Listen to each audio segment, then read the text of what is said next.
like we discuss a lot of topics right now, and uh, for a human being that listens to it for its first time, it may seem like overwhelming. And I would like to ask you about some of your daily routines.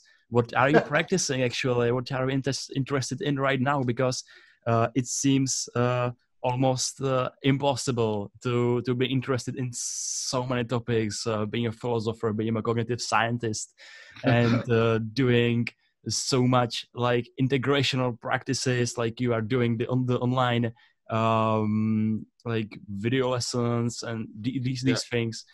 What are your daily routines, like how you integrate Okay. all of these things? So, I mean, I have a morning and an evening routine that sort of bookend my day and act as like the container for my day. And the idea is it permeates forward from my morning and it permeates backward as I'm anticipating going to the evening. Right. So what do I do in the morning? I get up, and if possible, I try to remember my dreams and I write down my dreams because I went through Jungian therapy. I knew how to do dream work. This is an important way of getting conscious and unconscious mind to talk to each other. Then, of course, I text the woman that I'm profoundly in love with, and so we start our day together. My son is living with me. I see how he's doing. Check in with him, make sure his needs are going to be met. Then I go for a walk. Now, when I'm doing the walk, obviously I'm doing it for physiological reasons, but while I'm walking, I'm doing a series of practices. So I'm doing a practice from Epicureanism, basically, as I'm learning to just savor the pure joy of being. So you get into a practice where you open yourself up and you just let your perceptual machinery, you soak up the world perceptually, but you also, it's called prehension. You let your mind also go out and consider all the possible patterns that you're not directly perceiving, but are nevertheless there. You just soak it up and you just enjoy. Joy isn't about pleasure. Joy is that sense of connectedness. I just enjoy the pure joy of being, okay? And then what I do is then I move from that into a Neoplatonic practice of where I start to realize, like we were talking about, I start to try to afford the reciprocal opening. I try to see how, okay, there's all this patterning going on, and it's equally within me and without me, right? And so I see how, I sense, I don't just see, I sense, both see and mind. I sense how reality has this self-sustaining aspect to it that makes it stable, and I'm participating in that. And then reality has this self-organizing aspect that makes it vital and alive and filled with energy, and I'm participating in that. And then reality has this way in which it's ordered, it's intelligible, it makes sense, and I participate in that. And then I see how, right, these two directions, there's a unity beyond all things, and there's a uniqueness of each thing, and they completely interpenetrate each other, and I do that practice. Then I come back to my place, and I do some Tai Chi Chuan exercises and some Qigong exercises, some pranayama exercises. Then I go into a meditative practice, a contemplative practice, and then a prajna practice that puts them all together. And then I do a Lectio Divina. You learn how to read in the reciprocal opening fashion, and I'll read some poetry, and I'll read some prose. And this is a way of learning in reading in which you're not trying to consume information. You're trying to open yourself up to resonate. You're invoking the text to transform you. And I do the Lectio Divina. And then I go in and I read from a daily Stoic reading, how to practice Stoicism. And then to complement that, I review how to actually do the spiritual exercises. And then I pick one of the cognitive biases, right, that I'm going to look for throughout the day. That's awesome. And then I finish by reading one of those texts that is simultaneously, remember I was mentioning it, the intellectual, conceptual, and the mindfulness transformative. I read like a Neoplatonic philosopher. And then I commit myself to trying to live that out through the day. And at the end of the day, when I go to bed, I take out the journal in which I recorded, and what I do is I look for, okay, what vice did I commit today? What vice is? What good did I fail to do, that I admit to do, that I could have? What bias? Did I notice the bias that I learned about? Did I notice the confirmation bias? Did I notice fundamental attribution error? And then what virtue? What moments did I show of insight, virtue, transformation, aspiration? And then I go to sleep. Wow. That was amazing.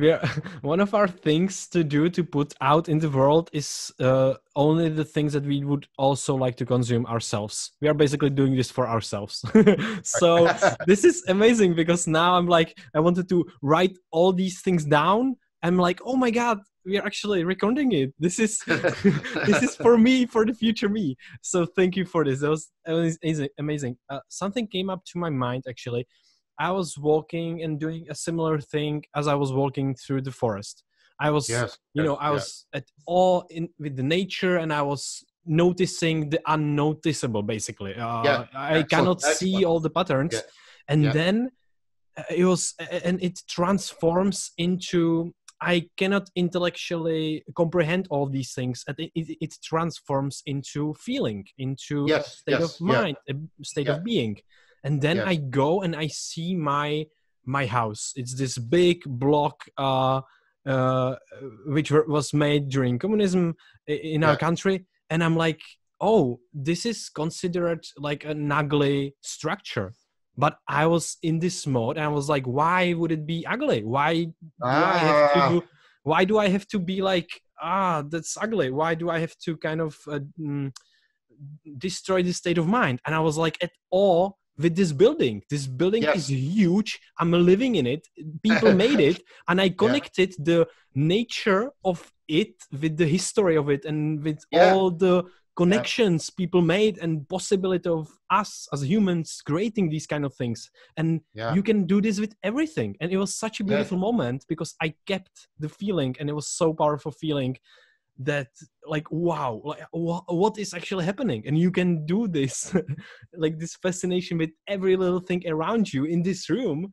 And I am in this building right now, and that's so crazy. And you can do this with with the snap of a finger, and then you're like, wow, reality, like what's actually happening. And that's such a beautiful moment. So it yeah. is. So for me, that's well, here's another Socratic slogan: wisdom begins in wonder. That's the state of wonder. See, wonder is from the being mode. Curiosity is the having mode, and curiosity is good. What's this? And I want to consume some information. I need the answer. Curiosity. But notice if I extended your curiosity forever, that's hell. I'm going to get you to read this detective story, but you'll never get to the end, and you'll never find out who actually committed the murder. You'll just keep that's hell, right? But wonder. Notice what you wanted to do with wonder. Wonder is from the having mode. You just want to open yourself up and keep doing it until you get to a state of awe. That state of wonder is the state, I believe, wisdom begins in wonder, because it opens us up to transformation. And notice what you were tasting. You were tasting the reality of falling in love with being, which is, you're not offering an ideology, you're not offering a theory, you're not offering some new age pseudoscientific bullshit. No, the universe is actually made up of dead elves or anything like that. You're just falling in love with being again. But the Yes. thing is, so both things are true. It's available to you right here, right now, and in one sense, it's the easiest thing. But it's also, and this is the Zen thing, it's also, you could be so much better at it, right?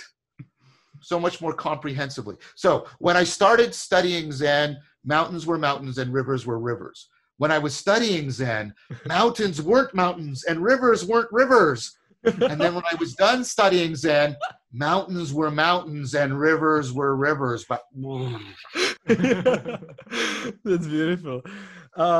There's this quote by which is in this dissertation work of Daniel Christian Waho, and he's writing about this kind of thing. I would like to read it to you right now. Paying sure. attention to the participatory nature of all existence and our associated creative agency in the world can help us to overcome the Oh, the alienation and lack of meaning which characterizes the modern world. Totally. Who Yeah. wrote that? Daniel Christian Wohl. He is in I don't know which university, but it's his dissertation work. I'm gonna link in the description again his Please, work, because please. it's really